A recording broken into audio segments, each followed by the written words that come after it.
அல்லாஹ் தஆலா பெண்களை பற்றி குர்ஆனில் ஒரு வார்த்தை உபயோகிக்கிறான். அது பெண்களுக்கே மட்டும் உபயோகிக்கப்படக்கூடிய ஒரு வார்த்தை. அது என்ன தெரியுமா? ஃபஸ்ஸாலிஹாத்து கானிதாத்துன் ஹாஃபிதாத்துன் லில் கைபி பிமா ஹஃபிதல்லாஹ். சூரத்துன் நிசா 34 வசனம். ஹாஃபிதாத்துன் லில் கைப். கைப்னா என்ன? மறைவு.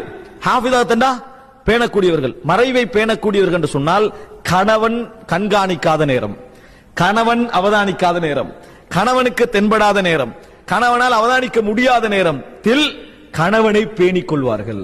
கணவனை பேணிக் கொள்வார்கள். அந்த கணவன் தைரியமாக வெளியே போகலாம். என் மனைவி ஒழுக்கமானவள், ஒரு நாளும் என் ஒழுக்கத்துக்கு பங்கம் விளைவிக்கின்ற வண்ணம் ஒரு பார்வை கூட என் மனைவிடமிருந்து வெளிப்பட மாட்டாது. என் மனைவி என்ன மிகவும் ஒழுக்கமானவள் என்கிற நம்பிக்கையை 100% நிரூபிக்கின்ற வண்ணம் ஒரு மனைவியுடைய வாழ்க்கை இருக்க வேண்டும். அதனாலதான் அல்லாஹ் தஆலா மரியம் அலைஹிஸ்ஸலாத்துடைய ஒழுக்க நிலையை சொல்லித்தான் என்ன செய்யறான்? பாராட்டுவதை நாங்கள்